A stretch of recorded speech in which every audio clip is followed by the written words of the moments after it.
Listen. Oh boy, you know how I love a good fire and brimstone sermon, right? All of these just kind of tee that up here. We're talking about brothers selling other brothers into slavery. We've got a list of sins. You can probably relate to one of these. Here it is. Full of envy, murder, strife, deceit, craftiness. They are gossips, slanderers, God-haters, insolent, haughty, boastful, inventors of evil, rebellious towards parents, foolish, faithful, heartless, ruthless. All right, what are you? Go. We did. We already confessed here. But look who's writing this list. This is Paul, the person who's written 50% of the New Testament. This is the person who God chose to go out to the Gentiles and spread the gospel. If it wasn't for Paul, Europe wouldn't have Christianity. It would probably still remain a small little regional sect of Judaism. But where did Paul start out with as? Paul was Saul.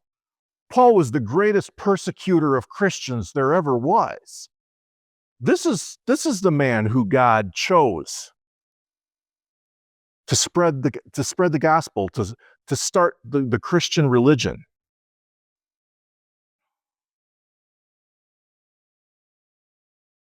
It's the little things that God chooses that make the big difference in the kingdom of heaven.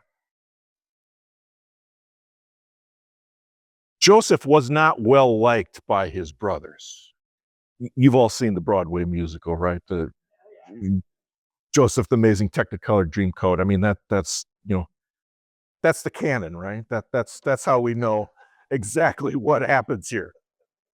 His brothers sell him into slavery. Talk about not getting a job for a year. I mean, not having a job, it sucks.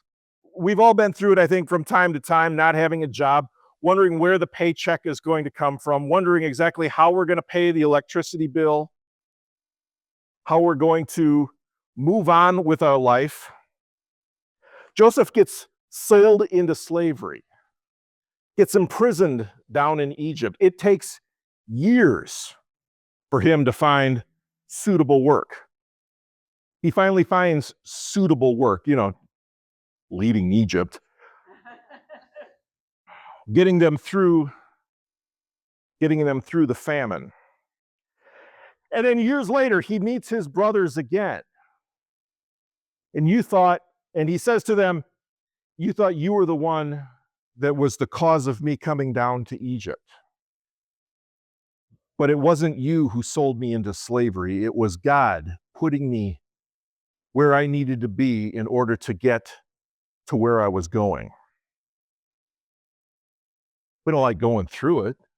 We don't like being sold into slavery and being put into prison and having to go through everything that we need to go through in order to achieve the results. But God has those results for us. He knows the plan that there is for us.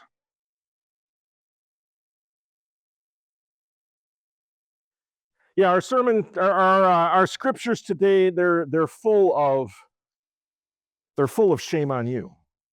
They've got a list of sins. Even Jesus lists out sins: sexual immorality, adultery, murder, and talks about what goes in is not what defiles us. It's what comes out that defiles us.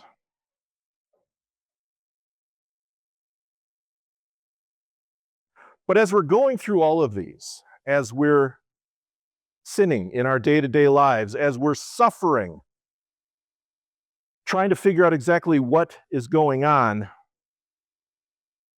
Jesus points us to the woman whose daughter is being tormented by a demon.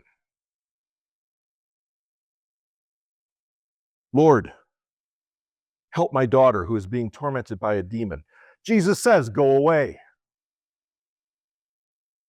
Don't bother me. Jesus even refers to her as a dog.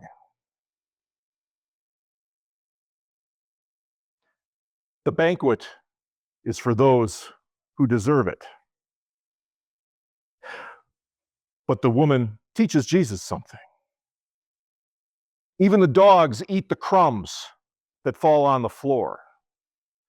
It's those crumbs that fall on the floor that are able to sustain, to nourish, to keep the dog alive.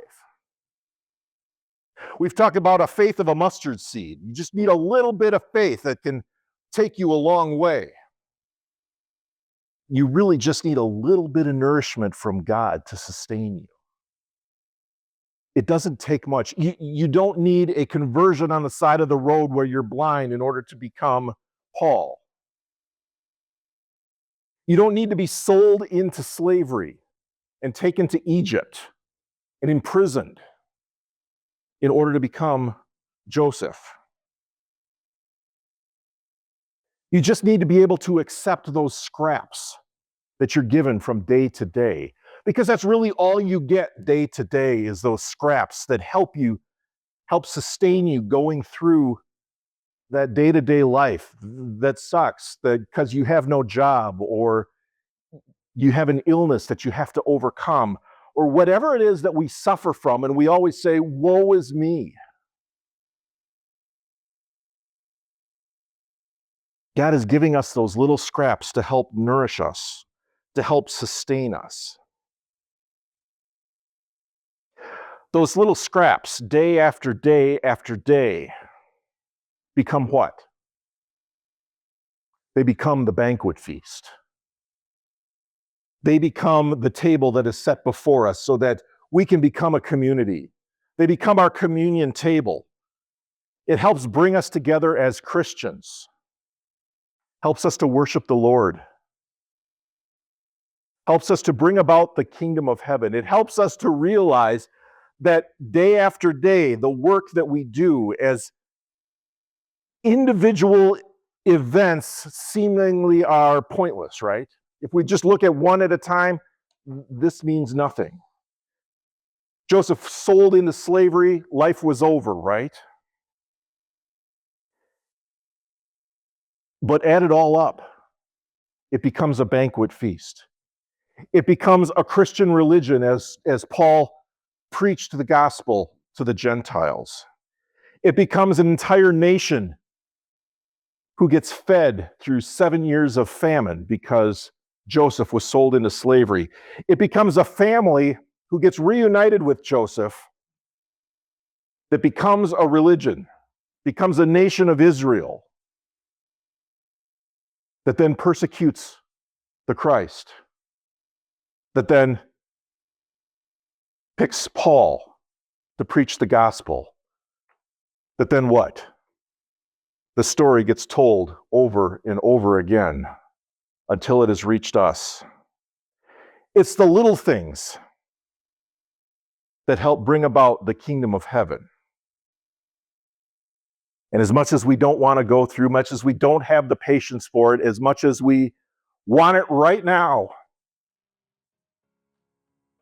what we're going through, whether it's as an individual, as a congregation, as a nation, it's part of God's plan for us. Selah. Amen.